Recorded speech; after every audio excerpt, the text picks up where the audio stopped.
this is just the beginning.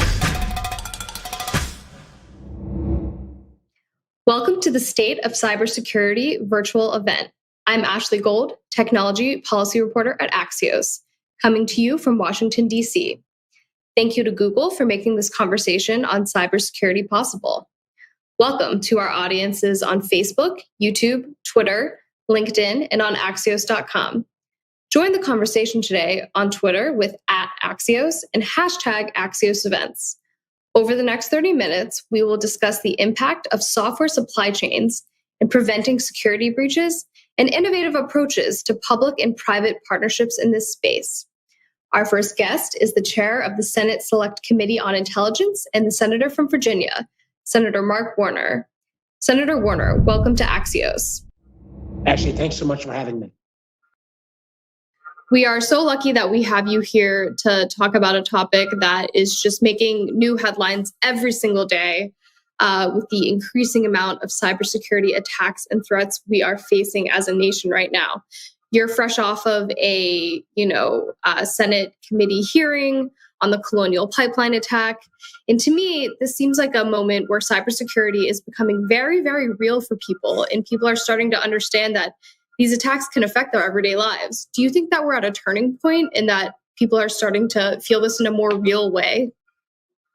I absolutely do, Ashley. Matter of fact, we've been talking about cyber for years, and occasionally it would kind of burst on the scene a number of years back when our government's OPM files were hacked into. It broke onto the scene when Equifax and 150 million Americans' personal information was stolen. It burst on the scene, but people they read about information being stolen, but they didn't feel it directly. It got more real, I think, near the end of last year with the SolarWinds hack, where Russians came into 18,000 companies across our whole supply chain and, again, stole information. But for a normal consumer, you read about it, but it didn't affect your life. Now, as these ransomware attacks both ramp up in volume and in seriousness, it's hitting home finally. The Colonial Pipeline, which shut down gas stations in a third of America, the attack on the ferry lines that stopped some of the ferries up in New England, the attack on the meat packing plant, and increasingly, and this is not just happening here in America, matter of fact, the whole Irish healthcare system was shut down for almost a week in the last couple of months. So the reality of cyber, our vulnerabilities, is now being felt by everyday Americans. What do you think are the first things Congress should be doing about this? We've seen a lot of aggressive moves from the Biden administration, executive orders, and other moves to show they're serious about cybersecurity. But what do you think Congress should be doing first? Well, I do think the Biden administration has moved aggressively, but they can only do a certain amount of things. Congress needs to act. And what I'm working on right now, and this topic is very bipartisan. That's a good piece of news in an otherwise pretty broken Congress. But this is very bipartisan. From the Intelligence Committee, we are working on a bill that would require mandatory reporting if you are a critical infrastructure company or a federal government contractor or the government itself. There would be mandatory reporting to the government so law enforcement and our private sector partners, the cloud providers, the cyber defense firms, can all hear midstream. What we have right now is simply voluntary reporting, and sometimes that works. Colonial Pipeline reported fairly quickly to law enforcement.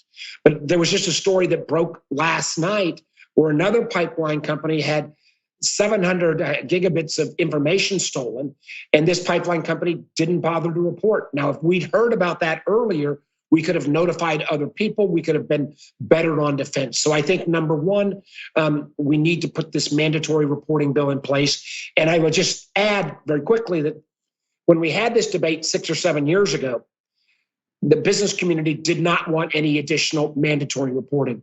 I think they now realize that they themselves are put in jeopardy if we don't have mandatory reporting. Of course, we would give a business some limited immunity.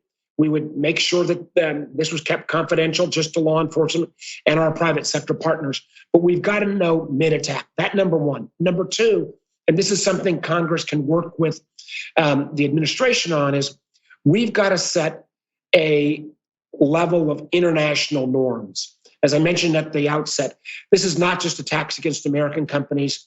This is the whole Irish healthcare system was shut down recently. We need to make clear, because oftentimes these cyber criminals or cyber attacks by governments come from our adversaries like Russia and China. We may need to make clear that if entities in those countries are attacking our critical infrastructure, they will pay a penalty. And even if those people are cyber criminals and not the government. And then finally, we do need to start a debate about what should be the requirements or the ability even for companies to pay ransomware.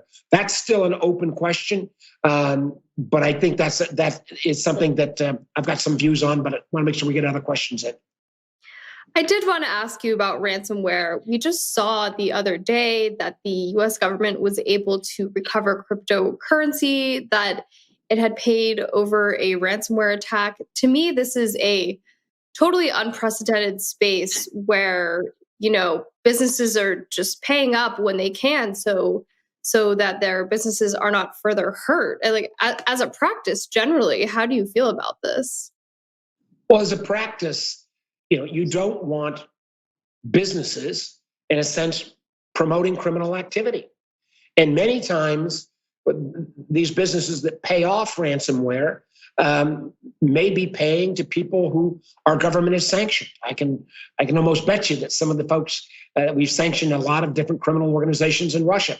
I can imagine some of the ransomware that's been paid over the years ended up in their pockets. That's illegal.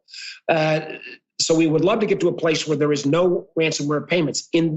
But in the interim, two things need to happen. One is, if you are a healthcare system and you're threatened with potentially having your system shut down for a few days, where people's lives could be in jeopardy, it becomes a much tougher question.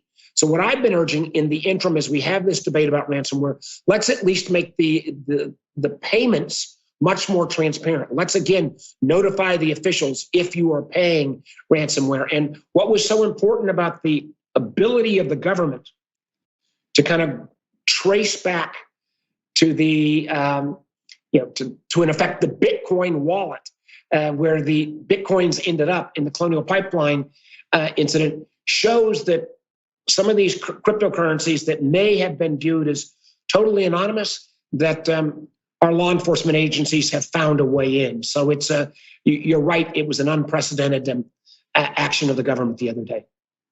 Mm-hmm. Can you talk about where cybersecurity attacks fall on your assessment of the threats that face our country right now, and whether you feel people are taking it seriously enough or regarding it as enough as a threat? Well, I've been saying for years we have underestimated our cybersecurity vulnerabilities.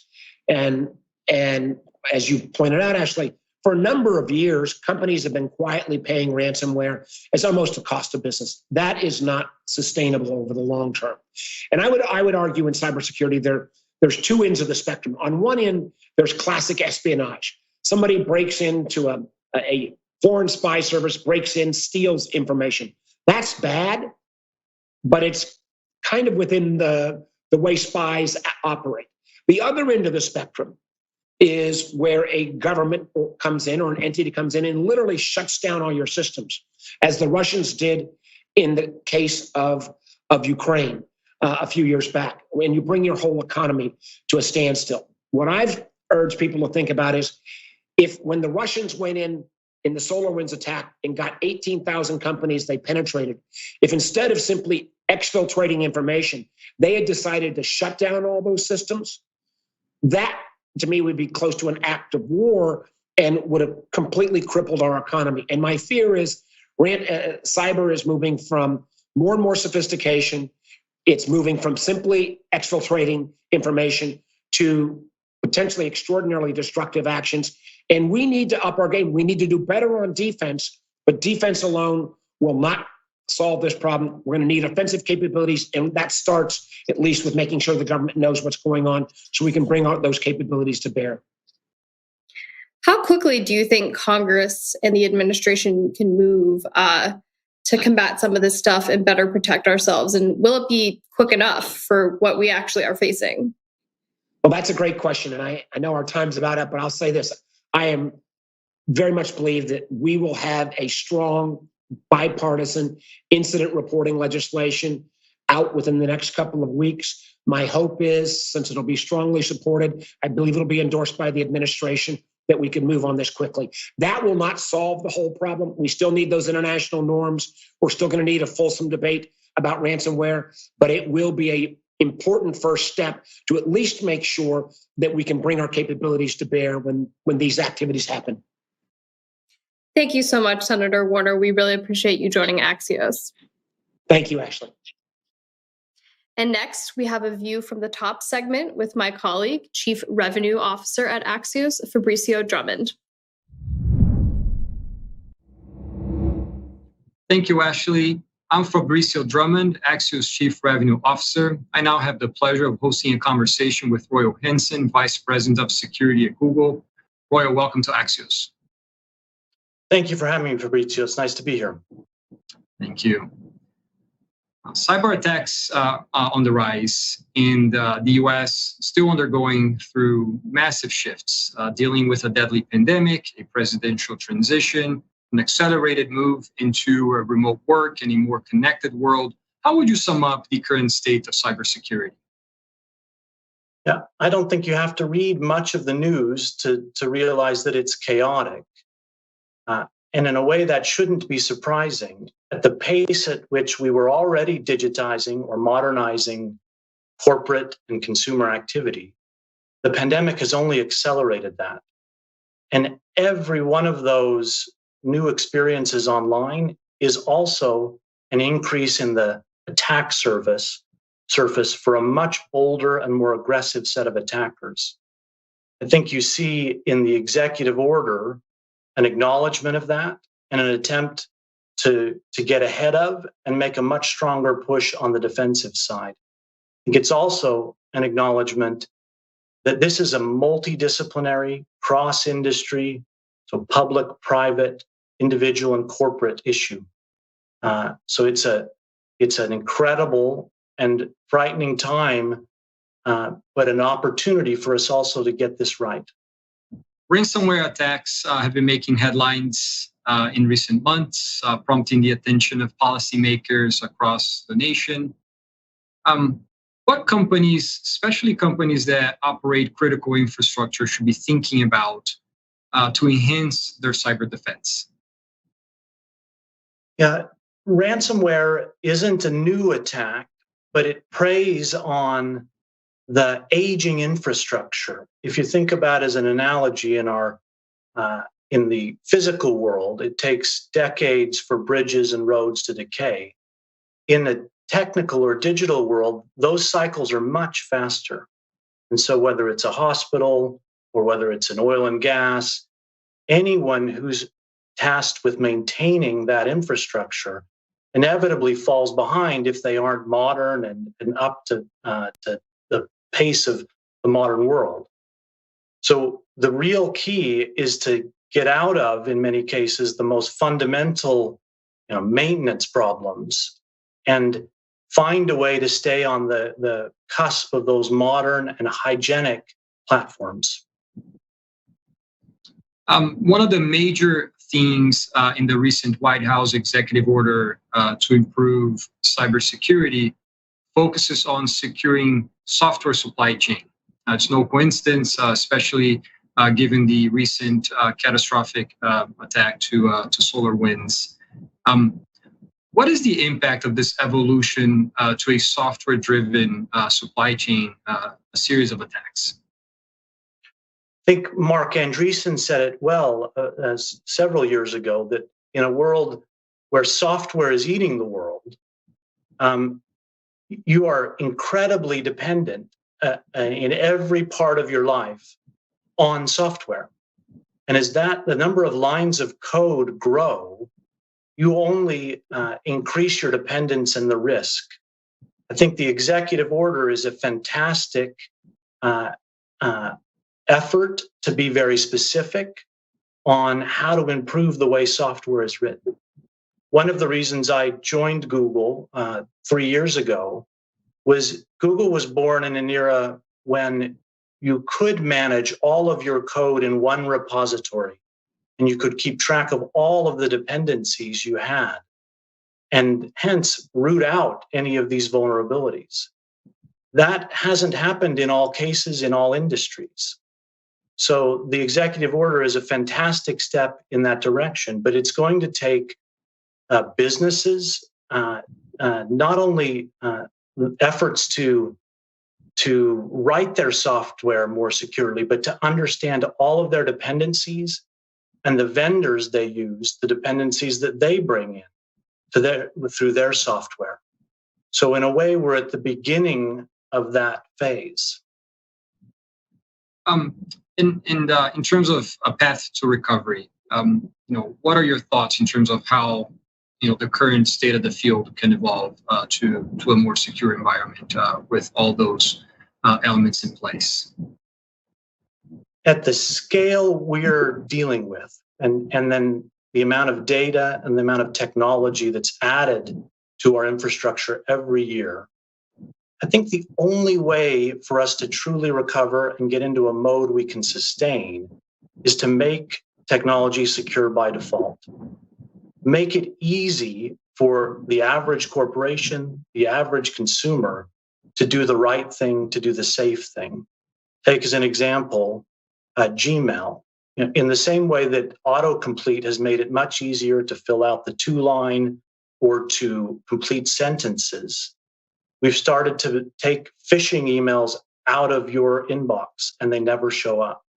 We've started in Chrome to have passwords filled so you never have to write them on that yellow sticky. You don't have to reuse them. We have links that never show up because we know already that they've been clicked and proven bad, and they're never the source of an attack on a consumer. It's that kind of thinking, secure by default, that has to infect every part of our economy. And how long do you think a path to recovery would last or take? The way I think of it is we're never going to stop digitizing and modernizing and improving. If you think about the AI and ML work, you think about cloud computing, you even think about the future in quantum computing. There really isn't an end, thankfully, to the innovations that will make it easier to live our lives in a 21st century. That also means, though, for every one of those innovations, that secure by default mindset needs to be maintained. So I don't think you're ever done as long as you're innovating. Excellent. Royal, just maybe one closing thought here. What's Google's latest thinking on the future of cybersecurity? The primary thinking is that every consumer technology and every corporate technology needs to have security built in by default. And I think that's a harder engineering problem than most people anticipate. Too much of cybersecurity is done as an afterthought and is bolted on like a Band-Aid. Finding a way to make it like fluoride in the water, that's our mission. Excellent. Royal, thanks for joining us and for such an insightful conversation. Thanks, Fabricio. Thanks for having me. Thank you. Thank you, Google, for making this conversation possible. Ashley, back to you. Thank you, Fabrizio. Our final guest is the founder and CEO of Thistle Technologies, Window Snyder, who is joining us from Utrecht, Netherlands. Hi. Thank you so much for joining us today, Window. We really appreciate it. We're so glad to have your expertise here with us at this event, especially when there has been so much going on in the cybersecurity space with new headlines about major hacks and compromises every day. I want to talk about this particular moment and whether you think the threat of cybersecurity attacks is becoming particularly real for people, feeling it in a more tangible way than in the past. Do you feel we're at a breaking point here? I think a couple of things are happening. One, I think that there is an increase in these kinds of attacks. With ransomware, there's a business model that's been established. It's been demonstrated successful for those criminals. And so they're going to double down on it and invest in it and reap those rewards. So yeah, I think it's reasonable to expect that that's going to increase because they've seen success. So that's part of it. The other end of it is that it feels more impactful to folks who are not, deeply embedded in the industry, because it's actually impacting things that consumers can feel. So whether it's Colonial Pipeline and feeling the impact of, fear around a fuel shortage and that changing pricing and fuel availability, canceled flights, or if it's the impact on our food supply and feeling the impact of products no longer available on the grocery store shelves. So part of it is that it is increasing, and part of it is that it's actually just more tangible to more people. And do you think that people's behaviors are actually going to change this time around now that there have been major impacts like with the JBS hack and the Colonial Pipeline hack? We just had someone from Colonial in the Senate the other day admit that they didn't have a great security setup, and now they will change their ways. I mean, do you think this is a wake-up call for companies themselves and not just consumers? Well, unfortunately, even though it's 2021, we still see companies get the wake-up call only after they've had an incident. And that's a shame, because this is work that every organization needs to consider, that there is a significant amount of security work that any enterprise at that scale should be doing, and should be doing at a level of consistency that's appropriate to the risk that business faces. So I am disappointed to see that there are folks still waking up to say, oh, actually, we've got a significant amount of work to do here. So that's part of it. But on the other end, there's this difficulty in perfect execution, that the attacker has a lot of opportunity, even in an organization that's made a very significant investment in security and that does a lot of work to strive to be consistent in their execution. So there's a gap between what an enterprise can hope to stay on top of and how an attacker can take advantage of even small opportunities. So one of the things that's contributing to this is a growing sense of complexity in technology, not just in the technology that these corporations are incorporating into their own deployments. So whether that's the IT deployment and the computers that they're using on their workstations and that they're using to maybe operate the assembly line, in the Colonial Pipeline case, not just the billing systems, but all the other systems that interact with those billing systems. But for more and more companies, they're realizing that the technology products that they produce are not just built of components that they control, but are also incorporating third-party technologies that increase the complexity of these systems.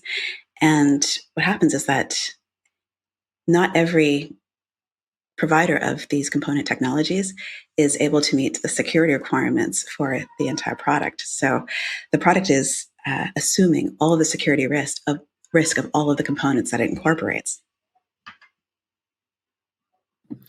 What are some of the most basic security measures companies can do to protect themselves from these kind of attacks that you just aren't seeing enough companies doing, even though to you as a security expert, this would be standard practice? there are a lot of basic things that I would hope to see in environments at this scale. And whether that's two-factor authentication and a consistent patch management program that allows them to stay up to date with security updates for their critical technologies, and reducing attack surface, minimizing the access that people have to these different systems so that you're always using the smallest set of access or privilege for any group or individual. So you have fewer people with access to critical systems, only the folks who really need to use it, for example. I would hope to see those practices in place everywhere. But as an industry, we're not as consistent as we need to be. You and I spoke a little bit about how in the Colonial Pipeline hack, the entire system shut down because the billing system was compromised. And you said there could have been a way to prevent that, and business could have kept moving even despite the cyber attack. So what can be done to prevent those business disruptions even when there's an attack? So one of the things that I was wondering is, because the way it had been reported, it sounded like it was a choice to shut down operations because the billing system was compromised. And if the operations were decoupled from billing or other auxiliary systems, then the ability to maintain operations independent of whether or not we can accurately bill for it would mean that the critical infrastructure is still able to function, even if Colonial Pipeline has a specific problem around billing. And I think that instead of asking questions around regulatory options for how to improve cybersecurity through regulatory pressures, I would say that we could make progress as well, trying to decouple systems that are not critical from delivery, so that we can still deliver critical infrastructure, critical services, even when some of these auxiliary systems are unavailable or compromised or have problems that might otherwise impact the systems the way they're integrated today. And do you think companies respond the way, say, Colonial did because they panic and they haven't dealt with a situation like this before, and there's just no standard practice or playbook for this kind of thing? Well, I'm not in their head, so I don't know exactly what they were thinking.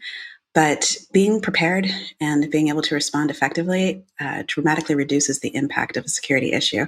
So that's another exercise that organizations need to invest in, is making sure that their security response is appropriate, that they know how to fully identify the impact of a security situation, that they've got, that they're equipped to do appropriate forensics, whether that's internally or by leveraging a third party, that they know who to communicate to, what their requirements are, and who needs to be notified, whether that's partners or customers or government entities, regulatory bodies, making sure that they have a response plan that they exercise so that they are quickly able to address the problem, understand it, put a plan in place, communicate, get back to a known good state, and let the people who depend on them know what to expect. Mm-hmm. What is the next major cyber threat on the horizon, or the next type of attack we can anticipate seeing, in your estimation, based on how you pay attention to the landscape all the time? One of the things I'm most concerned with is the complexity of the devices that are growing both in number and interconnectedness, and the way that we use these devices. A lot of them are implementing security sensitive technologies with really small teams that make it hard to build resilient implementations that are appropriate to the security threats that these devices will face. So when I consider this specific problem, I try to imagine what would help these kinds of companies, these kinds of device manufacturers get to a place where they're able to quickly deliver those kinds of technologies without necessarily being able to stand up an entire application security organization to build this foundational technology. So I think getting to a place where we can build platforms that can be leveraged by many device manufacturers so that everyone's not reinventing the wheel when it comes to security sensitive mechanisms. Absolutely. Thank you so much for joining us, Window. We really appreciate it. There's certainly a lot going on in this space. We'll be looking to experts like you to guide us through these conversations. But once again, thank you for joining Axios today for this important conversation. Absolutely. Thank you very much. Thank you all for joining this afternoon for another virtual conversation that has made everyone smarter, faster. Thank you to our sponsor, Google, for making this event possible. For more info or to sign up for the Axios AM newsletter, visit axios.com/newsletters or on the Axios app. Thank you all for joining, and we'll see you on axios.com.